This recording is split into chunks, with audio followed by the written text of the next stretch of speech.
Elevate TV, advancing kingdom lifestyle.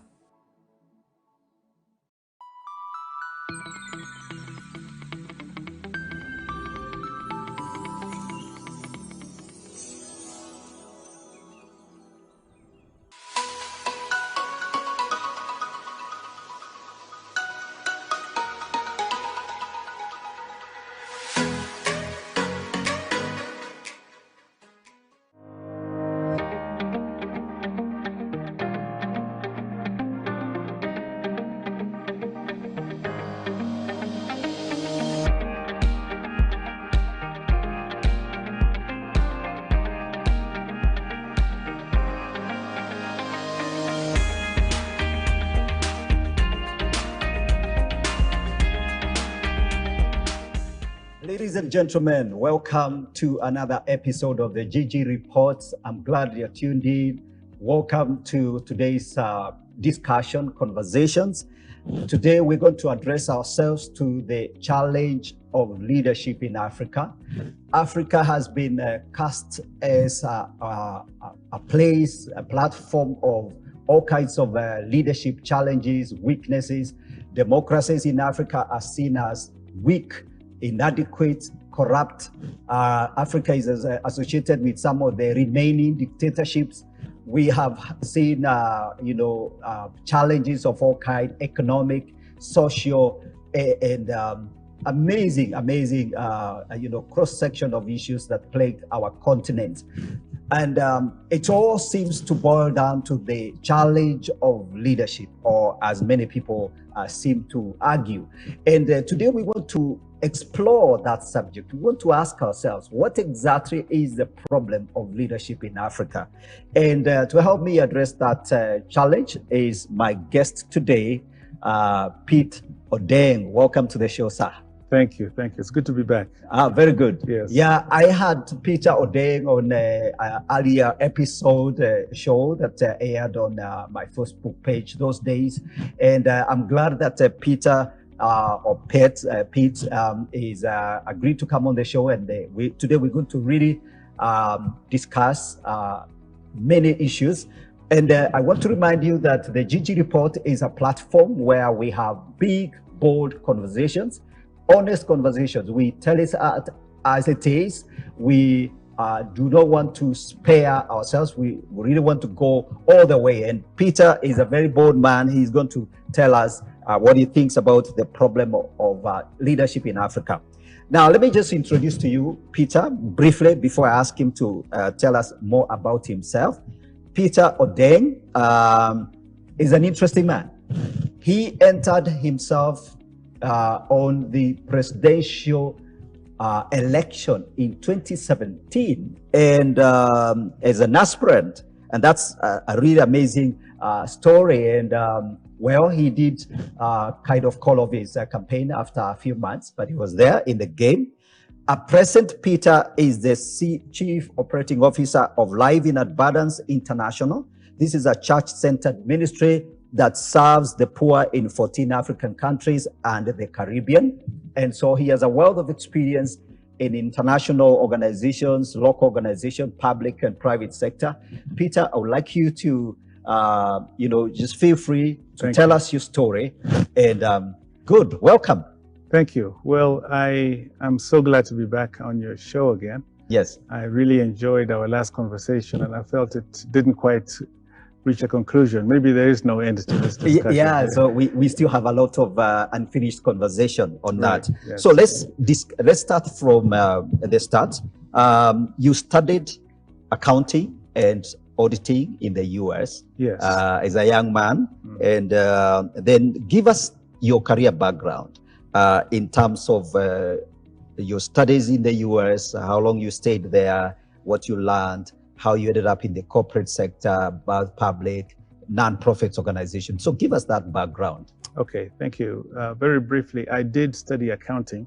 Yes. And I always tell people I'm an accountant by training, but not in spirit. Okay. Yeah, I started out as an auditor. Actually, my journey to the United States was, I may have shared this in the past. Yes. It was through the gift of an American family. Okay. Whose son had died Uh-huh. and they were living out here in Kenya. Okay. And when their son died, they decided that they wanted to use the money that they had saved up for their son to put me through college. Okay. So I went to the States on what you'd call an unmerited gift from a very gracious family. Okay. I studied accounting, and by grace, I got a very good job with McDonald's Corporation. Oh, right. That was one of the most recognized American companies. Okay. I was in their headquarters in Chicago working as an internal auditor. Okay. And an interesting thing happened. My boss, who was an African-American gentleman, came into my cubicle where I was sitting. Yes. And he said McDonald's was under some pressure from media and other places Yes. to increase the number of Blacks, Hispanics, women in its upper ranks. Okay. They were under pressure for what they call the Affirmative Action Program. Okay. And so he says, we have been instructed to identify people in the organization who can be put on a fast track. Okay. And I have identified you. All right. And then he went on to explain to me, over the next 5 years, this is going to be your path Okay. up the ranks. Okay. And by the end of 5 years, you're going to be here. Yes. It was amazing for someone to actually walk you through your career and just to show you where you're going to land in 5 years. Okay. Now, this was supposed to be very good news for me. All right. But it was actually very disturbing news, Yes. because I had been in the United States for almost 8 years. Yes. And when I went to the States, I had actually determined that I wanted to come back home. Okay. And if I was to live in the States, I wanted to make that decision from here, All right. rather than go to the States and just never come back. Okay. I knew so many people who had gone and just disappeared. Disappeared. And so I sat there thinking, if I accept this offer, Yes. either I forget about going home Okay. or I accept it on a lie. Okay. They will be thinking that I'm working with them, but actually I'm just doing this for a few years and then I would be leaving them to go back home. Yeah. At one point, you just tell them, no, look, Yes. I really never meant to pull through. Exactly. Yeah. And that wasn't fair. So what I ended up doing was resigning. Okay. And of course, my boss was shocked. Yeah. I tendered my resignation and began to wind up my time in the US. Okay. I came back to Kenya and was fortunate to get a job with one of the international agencies. Actually, it was an American agency, Okay. the USAID. All right. I worked with them for a few years, Okay. and that is where I veered off the accounting track. Okay. And you know, it's very interesting. Many people will go and study a certain subject, Yes. and that subject, instead of opening them up, it becomes almost like a prison. You know, I am an accountant. Yes.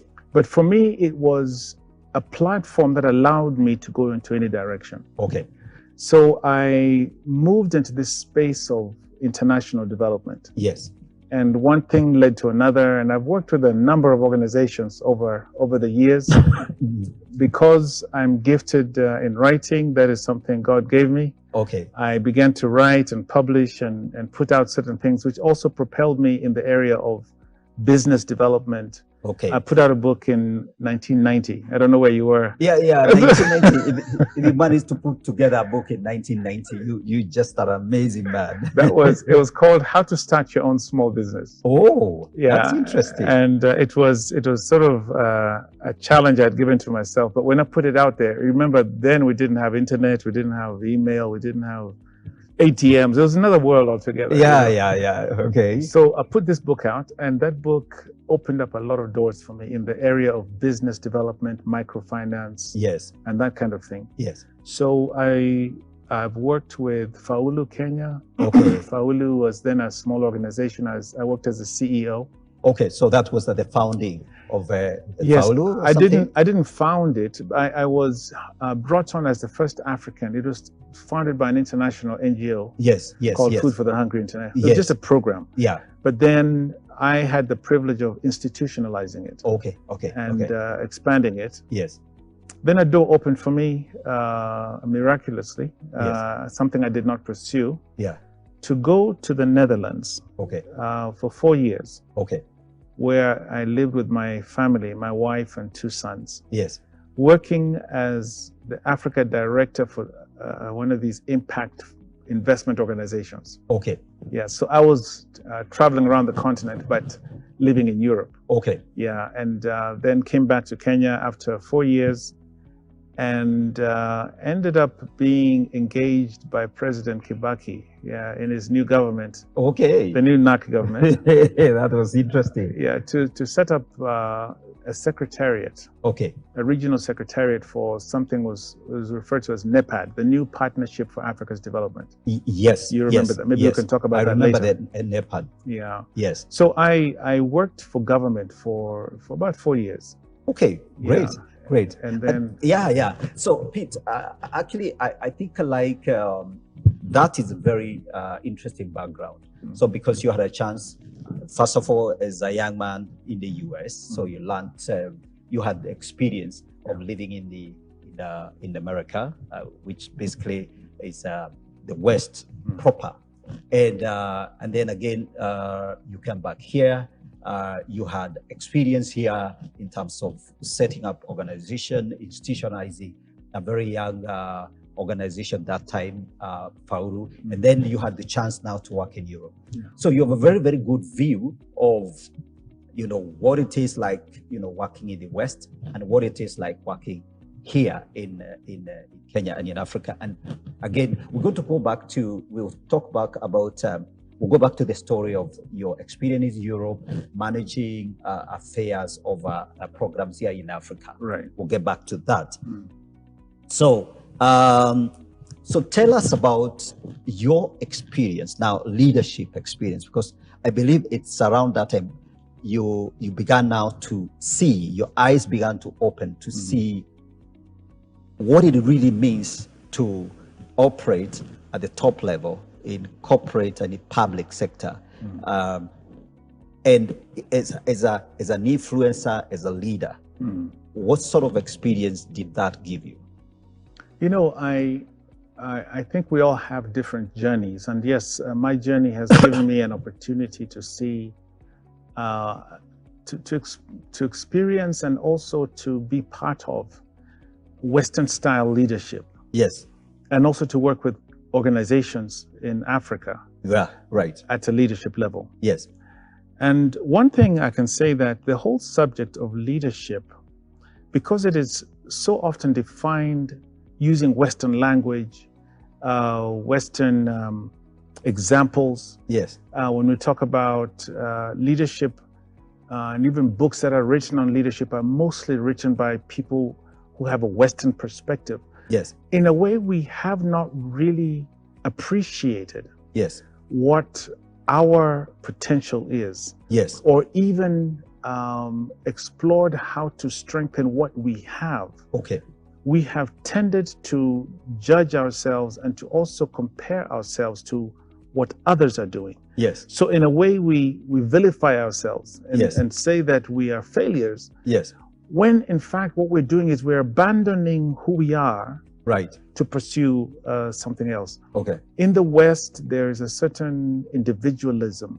Right. There's a certain sort of bravadoism that has taken over that culture. Yes. And so leadership has become about me, the leader. Yes. We talk about courage and this and that. Yes. And in some way, we've lost that sense of community.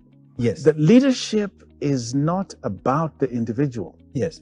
Leadership is about the people you lead. Absolutely. You can say that again, Yeah. because the way I also seem to understand leadership in my journey of studying and also being a leader in my own space. Yeah. It appears to me that leadership is really about being the embodiment of a vision for others, giving the direction, having not just influence. Okay, so leadership is influence, nothing more, nothing less. That's Maxwell's maxim.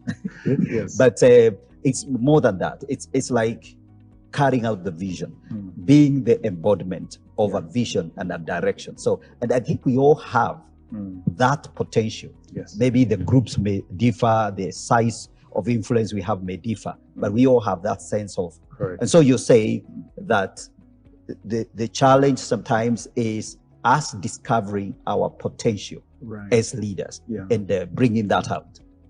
What I'm really saying is, and I totally agree with you, Yeah. that leadership is about influence. Yes. Now, everybody can influence. Yes. In fact, everybody has an opportunity to influence. Okay. But in a football team, only one person can be the captain. Yes. And so that captain, I believe that kind of leadership is a calling, actually. Yes. Not everybody is called. Not everybody is equipped. Yes. Not everybody has what it takes to be at the front end of an organization. Yes. But yes, influence is what leadership is all about. Yes.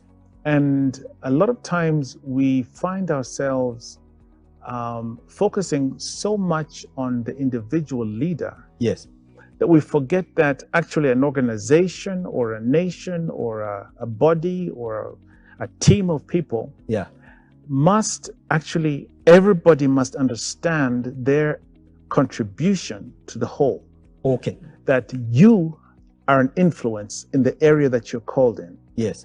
And so we're not just saying everything depends on that top leader. Yes. It's a total thing. And that leader, when you say embodiment of a vision, yes, the leader who is called to lead a team, yes, has the responsibility, yes, of enhancing the influence of each one of these people. Exactly. And being able to mesh them so that everybody is part of that vision that they have signed themselves up to. Absolutely. Yeah. Yeah. And so that's really like the very core of leadership. Right. Yeah. So it's not about the individual leader, right, but it's about the welfare of the whole. Of the whole. Exactly. And then there are levels and ranks within that system. Right. But the leader has a responsibility to ensure that every subsystem of the group of the community is working towards the same apex direction, vision, and the goal of the entity, the organization. That is correct. And where many corporate leaders and many organizational leaders get it wrong, is they sometimes can become so caught up with strategy and goals and structures and things like this. Yes. And forget that leadership is about people. Yes. And that it is when people are motivated, people are inspired, when people feel belonging, yes, when people feel that they buy into what you're talking about, yes, when people have trust, yes, not just in you, but in each other, yes, that's when you can push an enterprise forward. Yeah. That's when you push a nation forward. Yes. Yes, that's really the essence of excellence in leadership. Yeah. So the leader becomes like a catalyst. Absolutely. I like that. Yes. Those, I'm putting words into your mouth. Yeah. So, what was it like when you were working in Europe? You had a responsibility over Africa. Yeah. What are some of the lessons you picked up there? That was a really fascinating experience because I landed in the Netherlands. Okay. And I was incorporated as part of a small leadership team. Okay. And this organization works in different parts of the world. So it has programs in Latin America, Asia, Eastern Europe, yes, and Africa. Yes. So in the leadership team, you have the director for Latin America, the director for Asia, yes, and so on. And here's Pete. I'm representing Africa. Okay. And we would travel, we go to our projects, we meet our teams, and we deal with our issues. And once a month, we'd come together. Right. And to put our heads together and to hear each other out. And so I'd listen to my colleague from Latin America. Yes. And he's telling stories about this hurricane came or this issue, there was a flood or something. And maybe the organization we had given money to needed the loan to be maybe rescheduled or something. Yeah. Or somebody had died or this kind of thing. Yes. And so we'd come up with solutions. Then the guy from Asia would tell us his story. Yes. And he'd have some technical issues, or maybe the business plan was a bit unrealistic and we had to revise and, this kind of thing. Yes. Then they would turn to me and say, Pete, what are the issues you're facing in Africa? And again and again, I would find myself wondering, why is it that when I talk about mine, my issues are always things to do with integrity, or something to do with somebody who stole some money or ran away with, somebody gave a promise but didn't fulfill the promise. Wow. Or there was a fraud that has, we gave money to a cooperative and the top leadership have somehow disappeared with the money. Yeah. Or they gave us a collateral for a loan, and now when we're calling on the collateral, you find it's fake. Maybe there's 2 or 3 title deeds to the same piece of land. Okay. So I said, what is wrong with these people? And every time I wanted to point and say, what is wrong with these people? Yeah. I couldn't do it because these people were me. All right. So I would say, what is wrong with me? Yeah. You know, because I seem to represent something that is different. Yes. There's something that we are embracing, something we're pursuing, something that is shaping us. Yeah. That is not good for us. Right. Yes. The story appeared to be absolutely, it's different. Yes. And it seems to hinge around issues to do with people, the honesty issues, people coming through on their promises, challenges of a project failed because, certain things were not in place and people didn't do what they said they would do. Correct. And that story kept on repeating itself. And this was about leadership. Yes. And I have seen it play out across, even in my country here, Kenya. Yes. Where, we have come to glorify people who are crafty. Right. Not only are we suffering from it, we actually tend to admire and look at people who find their way to the top. Okay. And use positions for self-gain. Yes. To manipulate. Yes. To benefit. Yeah. And somehow we don't hold them to account. Mm-hmm. And this becomes a culture over time. Yes. And in fact, you begin to operate in a society where that becomes the norm. Right. If I put you in a dark room. Right. And I keep you there long enough. Yes. It becomes normal. Yeah. You can adapt to it. Adapt to it. Yes. And that is a tragedy. That's the tragedy. That in leadership, we have actually began to adapt ourselves to leaders who don't actually care about the people they lead. Okay. Leaders who are using their positions for self-gain and self-benefit. Yes. And using or abusing or manipulating people. Right. And people are accepting this as the standard of leadership. Right. That is a tragedy. Absolutely. That's a real tragedy. Yeah. That we have accepted such a low standard Yes. of leadership. And sometimes we seem to be comfortable with it because we think maybe, and especially the political, kind of leadership where if your man is in charge, that if you have some connections, you could benefit from, that connection. So it's like we seem to tolerate it, and it's like we always pushing and shoveling to place our person somewhere in position of privilege and leadership, because we know that will work in our interest. We as the followers are happy with that arrangement because we think we can leverage that arrangement. I think what you're referring to is our tendency to rally around ethnic blocks and ethnic leadership and so on. Yes. Where I think that comes from. Yes. I think it comes from an innate desire to belong. Yes. Yes. We want to be represented by our leaders. Yes.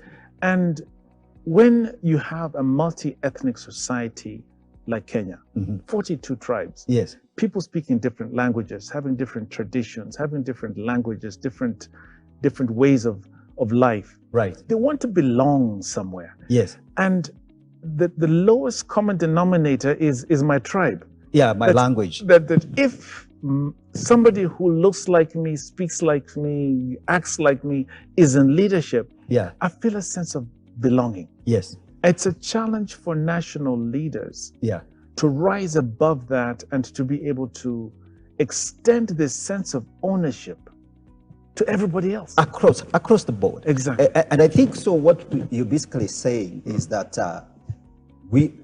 one of the challenge, if I were to, kind of extract it from that, one of the challenges is leaders that transcend the tribal identities.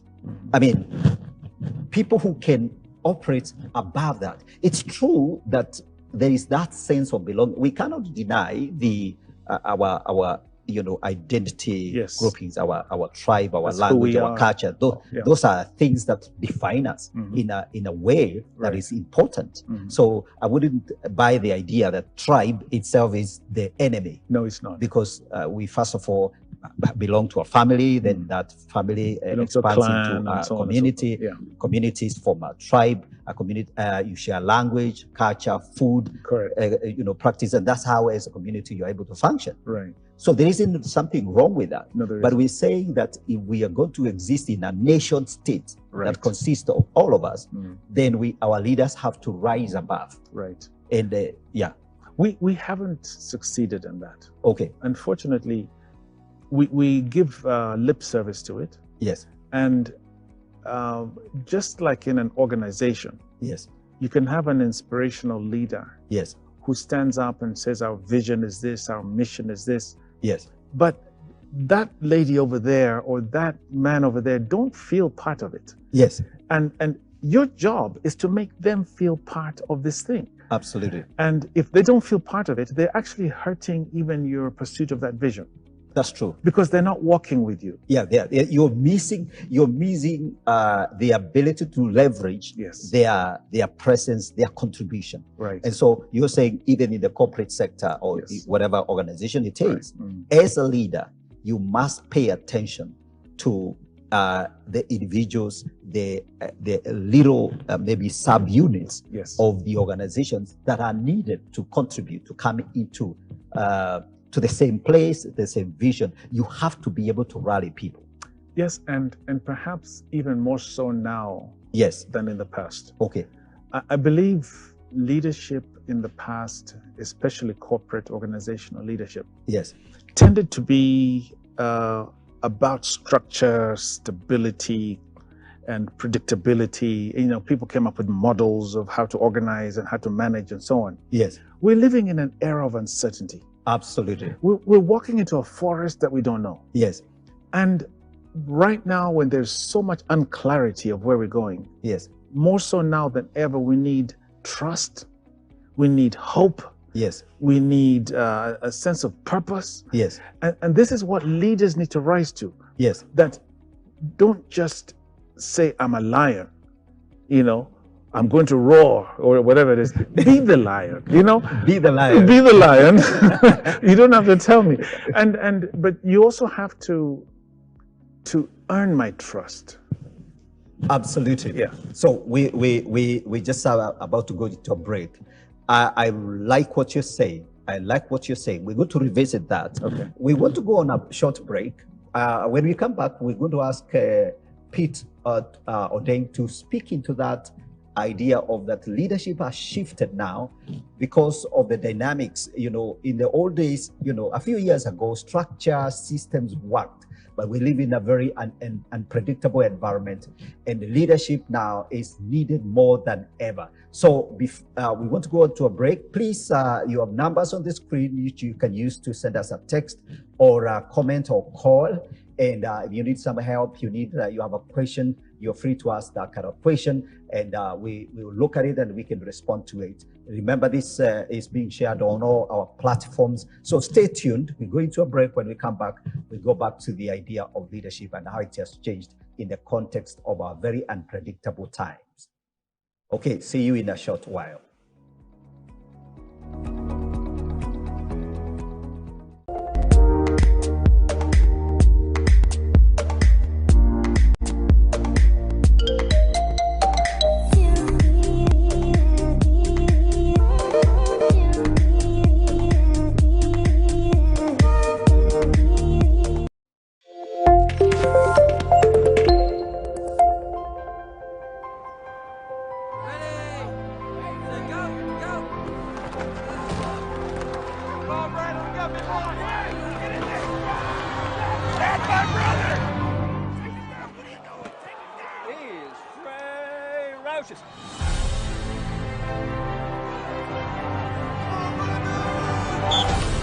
You want to walk on? Head your own way? We certainly won't stop you. There ain't no way you're ever going to play. Not here. It just might make it. Make it? I just hope he lives. Why are you wasting your time working with that kid? Well, he wants it more than any of them. If I can teach my son how to walk, I can teach you these steps.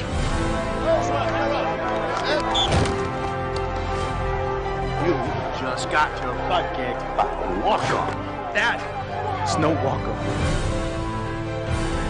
And Lord knows that you've worked harder than anybody else, on and off the field.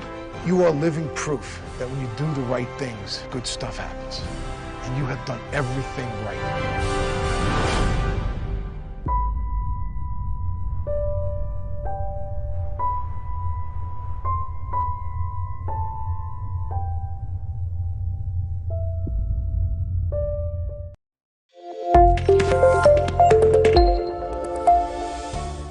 When I started Fountain of Joy, for 9 months, we used a rooftop of an incomplete building for our services between 9 and 12. It never rained. It never was hot during those hours. It was always cloudy. And I had 5 benches putting on the rooftop. Wow. Preaching the gospel. No tents, no nothing. Obed Wanjala has pastored a church in Nairobi for 2 years that had 3 members.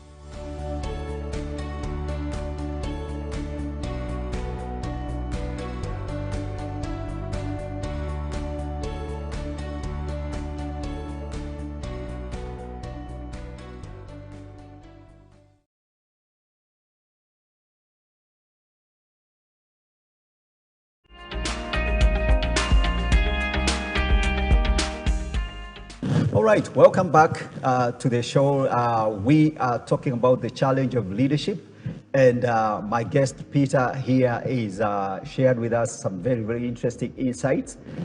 His journey of leadership in the corporate, in the public sector, in the internationally and locally has taught him a lot of lessons. And before we went on to a break, Peter was talking about the way things have shifted and changed. The environment has been so dynamic. So you say that unlike in the past where you could plan, predict, put structures, system models, and things tended to be to play out reasonably well.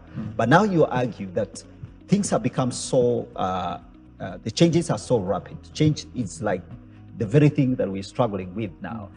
I mean, we talk about the pandemic, for example. Right. It completely disorganized everyone and they shifted things so dramatically. So how does leadership then shift to adapt to that? I think the word you've used there is adapt. Yes. Adaptability. Yes. Can I tell you a small story? Okay. This is a story I shared in one of my videos. Yes. Fascinating to me. It's about this little town in Honduras. Okay. Called Choluteca. Okay. Choluteca is a small little town, and Honduras is a really poor country one of the poorest in the Western Hemisphere. Okay. So this little town called Choluteca has a river called the Choluteca River. Yes. And back in 1998, yes, they built a bridge with the help of funding from the government of Japan and engineers and so on. Yes. A beautiful bridge. Yes. That was crossing the Choluteca River. Okay. And this was part of a whole bypass system that they were beginning to build. Yes. Roads and things like that. Yeah. In 1998, yes, Honduras was hit by one of the most deadliest hurricanes on record. Okay. This hurricane devastated the town, the country actually. About 11,000 people died. Wow. So by the time the dust settled, or the water settled, the floods settled. Abated. Yes, so much damage had been done. Yeah. And so many lives had been lost. Yes. And there was an amazing outcome of this. Yes. This bridge was still there. Yes. But they discovered that the river that this bridge was crossing had changed its course. Oh. So here you have this beautiful bridge you've invested so much time and effort and energy and money in. Yes. But the river is now going this way. Left the bridge behind. It left the bridge behind. Yes. And so many people sitting there saying, but we've put so much money in this thing. Yes. And the answer is, excuse me, it doesn't matter how much you invested in that. Yes. The river has changed its course. You need to let go. All right. So there are some things that are very difficult to let go of. Yes. Simply because it is what we have experienced. Yes. It is what we have been taught. Yes. It's what we have valued in the past. Yes. And when the river changes its course, yes, it's a painful process, but we must begin to reinvent how we think. Yes. Reinvent who we are, reinvent our strategies, and adapt to the new times. All right. instead of holding on to something just because this is what I studied in school, this is what they taught us. Yes. And leadership is no different. Yes. And what I was saying before we went to the break was that in the past, you go to business schools or you look at leadership books, and the emphasis was on stability. Yes. It was on predictability. Yes. Structure. Yeah. It was on certainty. Yes. And these things would somehow help an organization to be able to achieve stated objectives and things like that. Oh, absolutely. So what happens when you are walking into a forest that you haven't been in before? All right. Or like you talked about the pandemic. Yes. It has changed the course of life. Right. And it must also then change how we lead. Absolutely. And the leadership of the future, at least the foreseeable future, Yes. are leaders who are going to be able to generate trust. Yes. Trust to me is such a big word here, All right. because it is trust in someone to lead me through uncertainty. Yes. But also I need trust in my fellow people I'm journeying with. Exactly. Whether it's in my organization or in my country, Okay. we need to develop trust.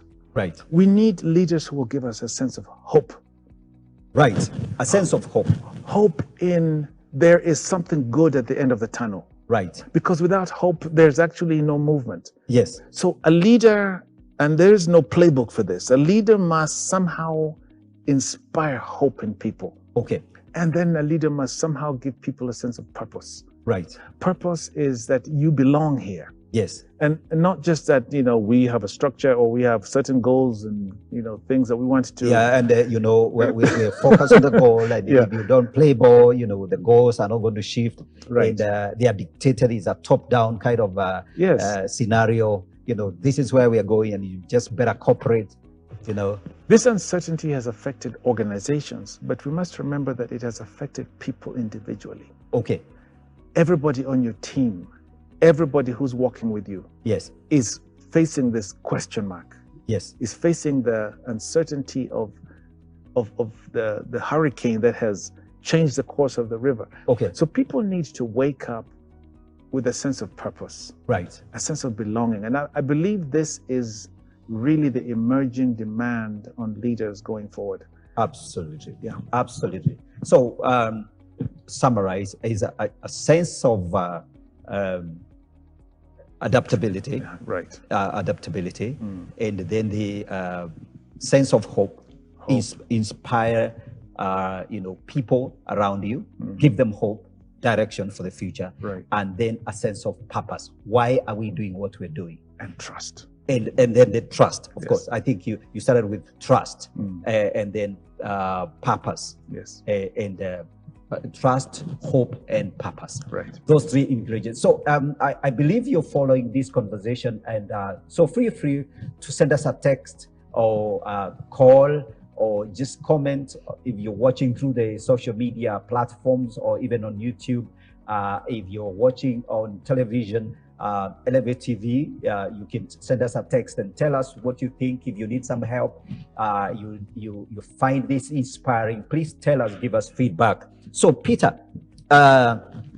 let's go back to your story, your experiences, because I find it's very fascinating. I began by saying how in 2017, you offered yourself, your candidacy for the position of no less than the President of the Republic of Kenya.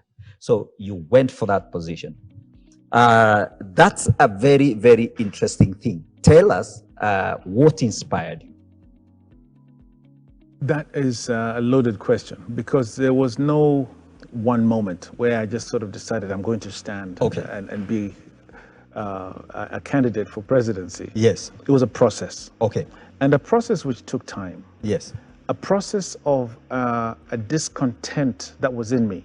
Okay. A discontent with what I was seeing in the environment. Yes. And knowing that there are people out there who have offered themselves. Yes. There are people like me.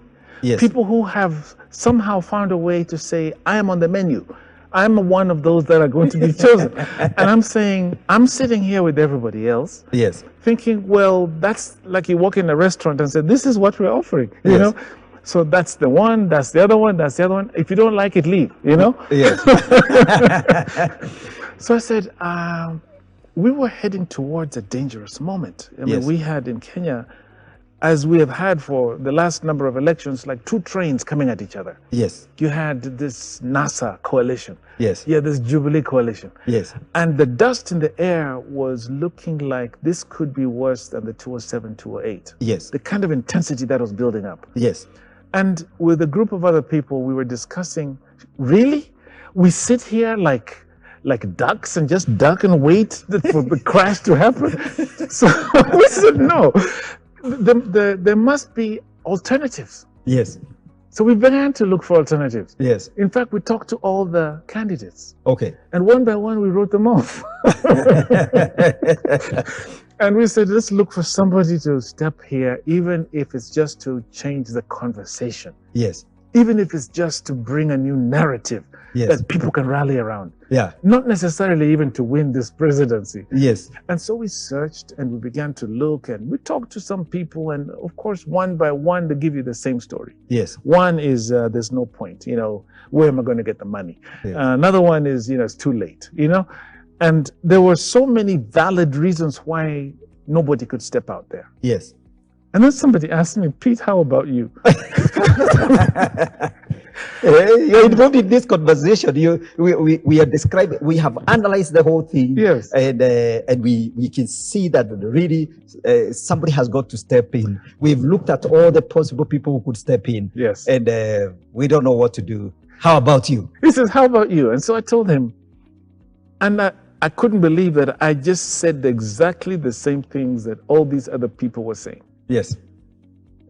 Don't have the money, don't have the time. He called me out on it. And he said, that's exactly why we cannot change leadership in this country. Wow. Because nobody believes that change can happen. Yes. It was like, wow. And so I went away from that. And I was praying about it. Yes. And I'm saying, Lord, raise somebody. Yes. It's like God is saying, raise who? and so through a process which was a bit painful, because it was very difficult to find people to buy into what I was saying. Yes. I began to explore, what if I stepped forward? Yes. And one by one, it was like, are you mad? Uh-huh. Are you out of your mind? Right. And the more they said to me, are you out of your mind? The more I realized that actually, you need to be out of your mind almost to step into this thing. Yeah. So to cut the story short, Yeah. I consulted certain leaders. I talked to my bishop. I talked to my parents and my family. And there was such mixed reaction. Some people prayed for me, and the prayer was not so much, Lord, help him in the campaign. It was like, Lord, sort out whatever's going on in this whatever's going on in this guy's head. Yes. And so I put together a team. Okay. I began to hobble together a team of people who I felt were believing. Yes. Not so much that I would win this presidency, but believing that we must do something. We must be seen to act on our conversation. We've had this conversation. Yes. So how can we back out? How can we just walk away? It was crazy. We started having meetings, and there was some calculated risks. I mean, I didn't have the money. Yes. And I did talk to a number of people, and there were some people, some Asian friends, and some people who are well resourced. Yes. And all of them would tell you, Pete, you need to step out there, Yeah. and prove yourself. Yes. Then we'll back you. Yes. And I knew it was a chicken and egg. You need resources to step out there, but you also understand that people to believe that you're serious, they need to see you. Yes. know? Yes. So I took the chicken or the egg. I don't know which one it was. I decided, let me just step out there. Okay. We launched the campaign. Yes. We began down the runway. Yes. And after 3 months, it became clear that this is not going to work. Yes. Calling on those who had said they would support, Yeah. it was very difficult. Okay. It taught me a number of lessons. Right. And some of those lessons are that, yes, you need to be prepared, but it also opened my eyes to just the fact that this game here, if it's going to change, Yes. we do need a new cast of people, Yes. a new set of people who would go out there. And maybe my role was not so much that I be a president. Yeah. Maybe in the process, I've inspired somebody. Absolutely. Somebody who is in a better position than I was in. Yes. To say, if Pete could step out there, Oh. I'm going to go out there. you Yeah. know? And over time, maybe we will see some change. Actually, I think I like that. I know I have I've avoided talking about the American politics for various reasons, because they are very controversial, and you know, if you make the wrong comment, somebody can think that you know, they can group you somewhere. Yeah. But I'm going to say something that might get me grouped into some, dumped into some bin. Right. You know, when President Trump in 2016 or 2015 began to offer himself as a candidate for presidency, it was the same thing. This guy is a clown, you know. Yeah. What is he up to? Yeah, nobody took him seriously. Nobody took him seriously. Yeah. But I remember somebody I respect so much, an analyst, actually he's a professor in risk engineering, very brilliant guy. He made an observation.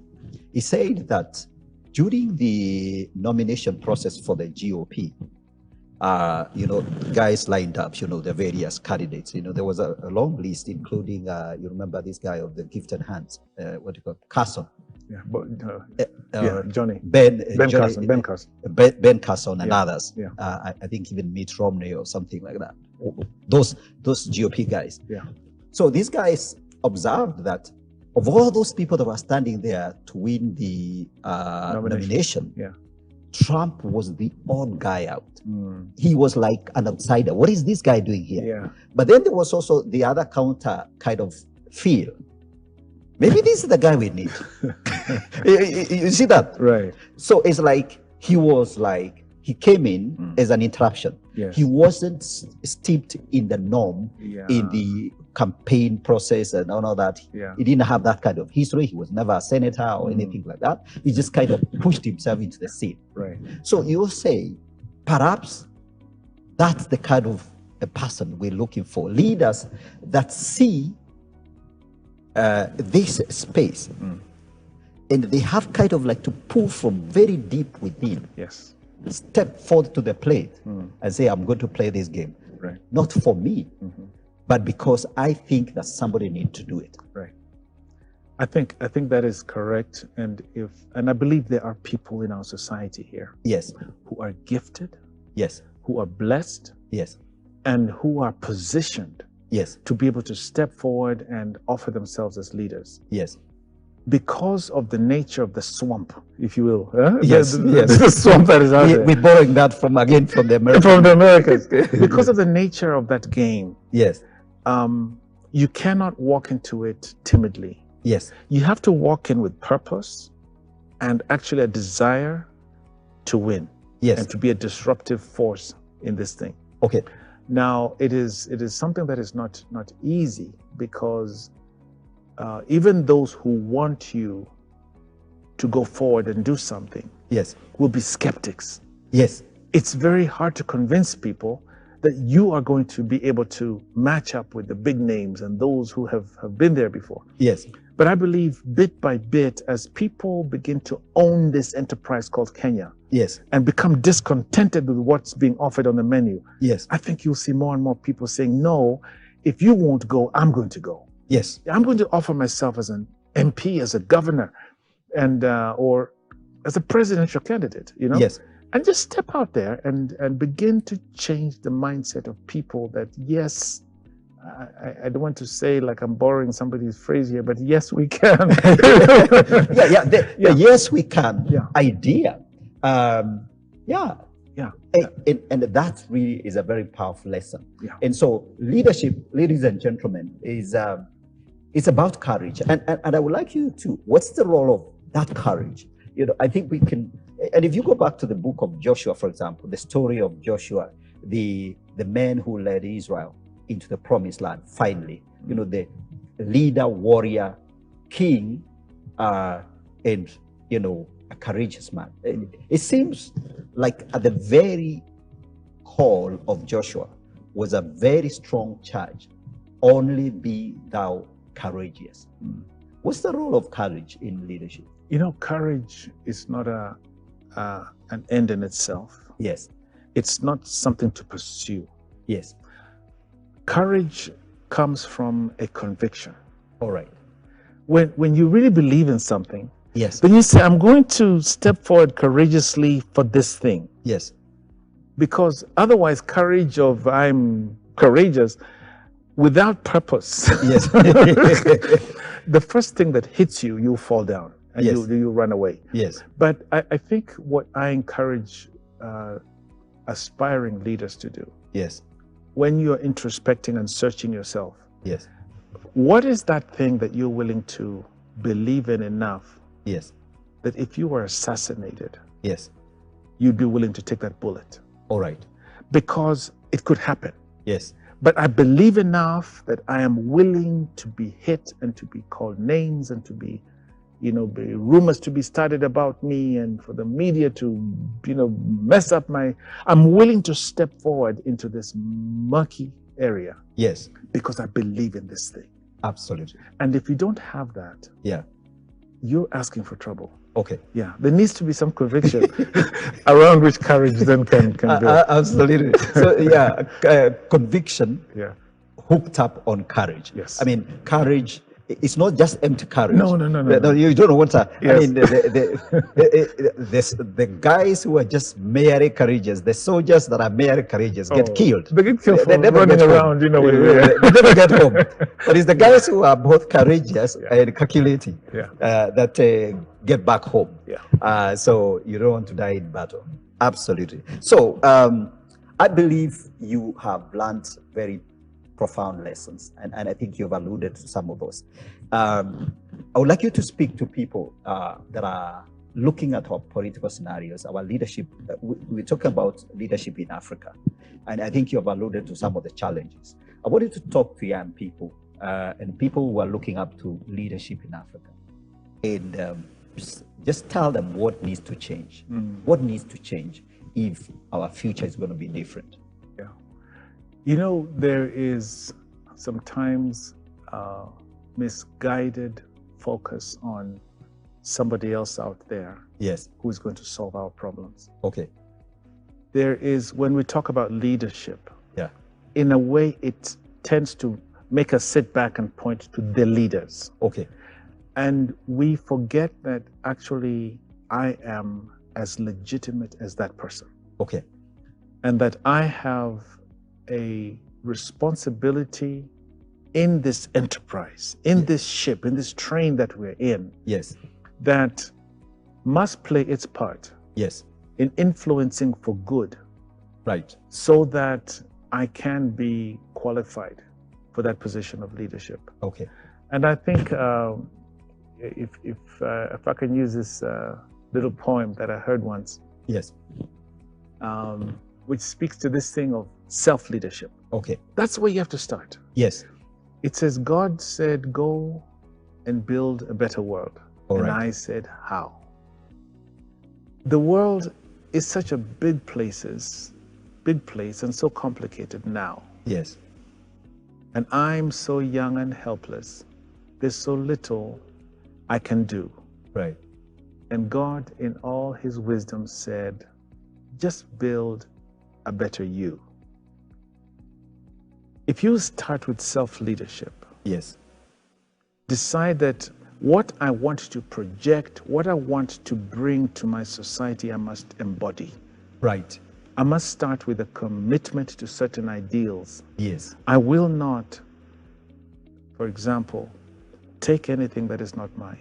All right. I cannot talk about corruption and we're going to have an if I'm willing to even bend the rules for my own benefit. Right. I disqualify myself. Okay. There's so many temptations and so many things that lead us to want to bend rules. Mm-hmm. Because society tells you this is the way it's done. Yeah. You see? Yeah. And yet, what we need so badly in our society are role models who can one day stand and say, I didn't steal to get here. Right. I worked hard. Yes. I stumbled and I stood up and I made mistakes and I did this and that. Yeah. I believe that is what God blesses. That's true. People who are on a course and willing to lose if that's what it takes. Okay. Instead of cutting corners and doing things that are wrong. Right. In order to get up the ladder. Absolutely. Absolutely. I like what you're talking about. And so I think the story of leadership in our nation and for us as African, in this part of the world, it has to start with us. Absolutely. It has to start with us. And we have to determine from the very depth of our heart that leadership starts with me. And it is you having to very introspect, look at yourself very, very boldly and determine that you're going to rise up. You're not going to make a demand on people, on leaders, that you don't make on yourself. Absolutely. So I think, because I see a lot of pointing of fingers. Our leaders are corrupt. Yes. Our leaders are misleading us. And we all are pointing at the failures of those leaders. While we don't look at our own failures and shortcomings and our stumbling, and how even in our own way, unknowingly, we have sidestepped, we have, corrupted justice, and that kind of thing. Yes. So we cannot make a demand on others that we're not willing to make on ourselves. Well put, exactly. Right. I believe that really is the bottom line. That's the bottom line. And so we need to raise a new generation of leaders that they are willing to make a demand on themselves. The demand they are making on the leaders is the demand they are making on themselves. Precisely. And that's how leadership in Africa will change. Yes. So you wrote a book called African Moment. The book is almost 20 years old. Yes, and that's very, very interesting. I didn't want us to end this show without mentioning that. We're coming to the close. So when that book is available, I think it will be very nice if we can have it, spread out. We would like to make it available. So if you're watching and you like to get in touch with Peter, you can write text in on the numbers on the screen, or you get in touch with me, or you can use those numbers on the screen, and you can also use our social media platforms, and we can link you up with Peter. Peter, your story is amazing, and I really thank God that you have been tested. You have made very, very bold, courageous moves, and you're here. You're still standing, and there is still a future, awaiting you. So I really wish you all the best. And my prayer for you is that the Lord will, continue to open doors for you, and that you continue to be a leader of influence. And so thank you so very much for being on the show. Thank you very much. Just wish one statement, one final, closing remark. Well, let me say this to you. Yes. Actually, I want to thank you for what you're doing. Right. Because this is a conversation we need to be having in our churches, in our mosques, in our schools. We need to be talking about ourselves. Yes. And holding a mirror to ourselves. Yes. And asking ourselves in our families, in our private moments, is what I'm seeing out there in society a reflection of who I am? Thank you. And I think that's the big question that we need to be grappling with. Absolutely. Thank you, sir. Thank you so much. That's all the time we had for this on this show. Thank you for staying tuned on the Gigi Report. We look forward to more of these kind of programs. And thank you for watching. And keep it Elevate TV. God bless you, and thank you for tuning in today. God bless you, and have a very good time. Bye for now. Thank you.